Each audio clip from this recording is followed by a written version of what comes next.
अच्छा, वज़ीर आज़म का ये भी कहना था कि उसमें टीटीपी में भी डिफरेंट ग्रुप्स हैं, तो हम उनसे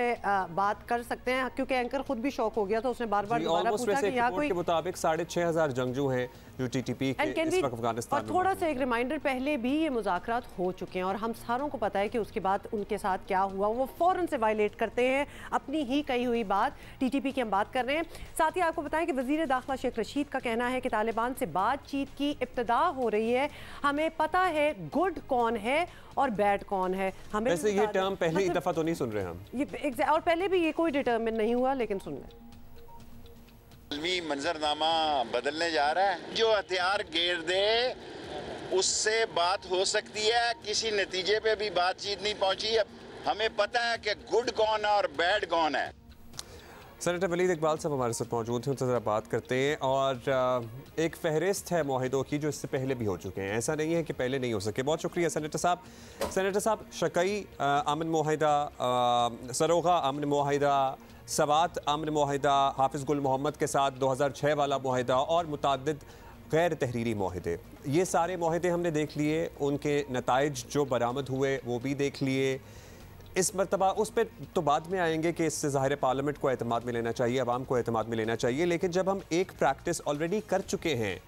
तो why are we doing this exercise again and again? देखें जी, सबसे अवलीन फरीज़ा किसी भी हुकूमत का, और ख़ास तौर पे मौजूदा हुकूमत भी यही महसूस करती है कि पाकिस्तान की कौमी सलामती, नेशनल सिक्योरिटी जो है, पाकिस्तान में दायमी अमन, पाकिस्तान जो है वो इस्तेहकाम और खुशहाली की जानिब जाए।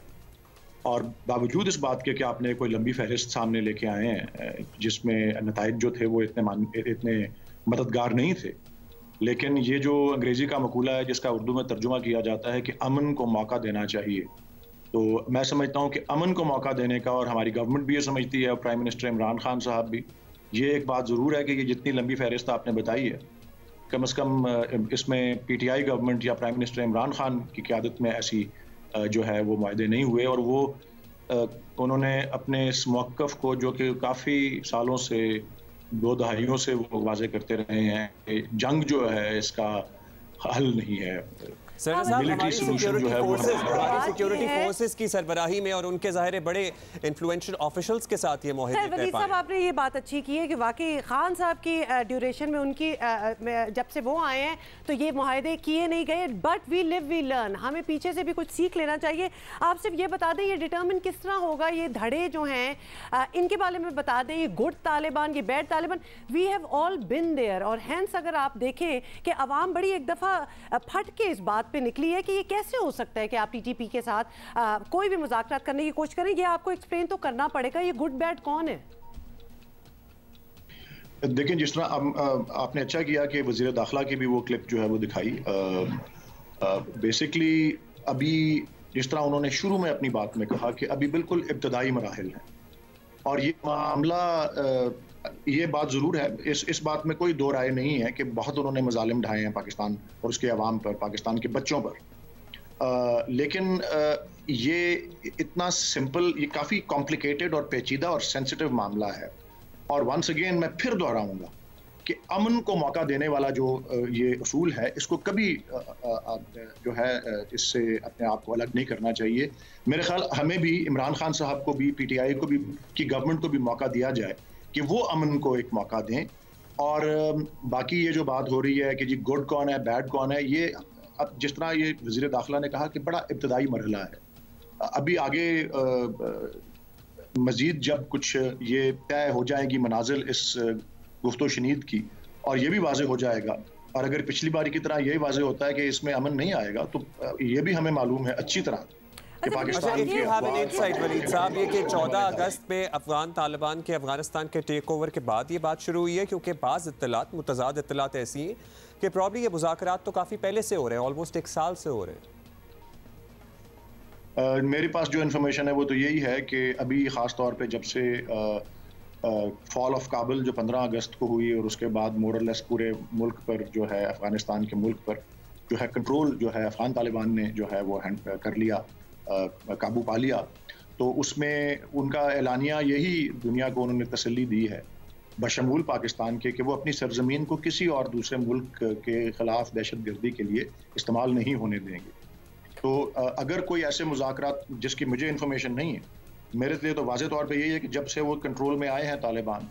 और अगर उनको वहाँ पे महफूज मकामात, कोई सेंचुरीज नहीं मिलती ऐसी एलिमेंट्स को जो कि पाकिस्तान पर हमला करना चाहते हैं, पाकिस्तान के लोगों पर, अच्छा, तो अगर उनको वहाँ सेंचुरी नहीं मिलेगी तो वो यकीनन चाहेंगे कि वो धारे में आए। अच्छा, तो ये आपका रीज़न है, तो लिहाजा इसीलिए ऑब्वियसली मुज़ाकरात होने चाहिए। ये बताइएगा कि ये फैसले, ये बड़े इंपॉर्टेंट फैसले हैं और इसमें सेंटिमेंट्स पाकिस्तानियों के, अवाम के बहुत ज़्यादा इन्वॉल्व हैं, क्यों नहीं इसकी डिस्कशन पार्लियामेंट में हो जाती? और अगर अब तक नहीं हुई है तो आप ले आए, आप कर लें।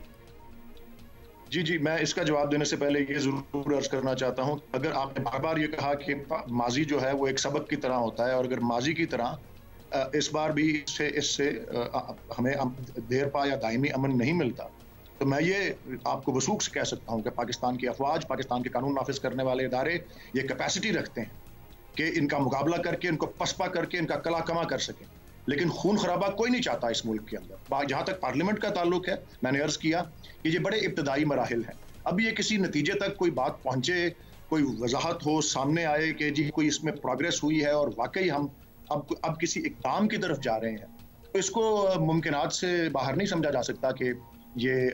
इसको पार्लियामेंट या दीगर प्लेटफॉर्म से पाकिस्तान के अवाम को भी और पाकिस्तान के नुमाइंदों को भी एतमाद में लिया जा सके। तो यानी बिफोर एनी डिसाइसिव, जो भी इसका नतीजा होगा, जो भी डिसीजन होगी, उससे पहले अवाम से और पार्लियामेंट में डिस्कशन होगी, ये आप कह रहे हैं?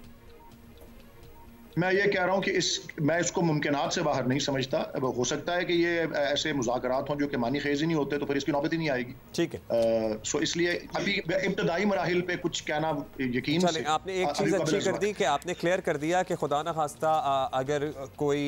पाकिस्तान की रियासत के सामने अपने आप को सरेंडर नहीं करता या अपने आप को रियासती रिट से बड़ा समझता है, तो हमारी फ़ौज पाकिस्तान ने पहले भी इन अनासिर को डील किया है और अब भी इनको डील करने की भरपूर सलाहियत रखती है। इस बारे में सेनेटर वलीद इकबाल, बहुत बहुत शुक्रिया हमसे बात करने का। बहुत तहफ़्फ़ुज़ात हैं हमारे, और आपको पता है कि हम इस प्लेटफॉर्म पे बिल्कुल वही बात करते हैं जो सेंटिमेंट्स आपके होते हैं, तो लिहाजा ये वी डू फील, हमें बहुत से मैसेजेस आते हैं कि इस बारे में ज़रूर बात करें कि ये बात हो क्यों रही है DTP से। तो हम इस बात पर ही रहेंगे और every day we'll try to get a new update on that.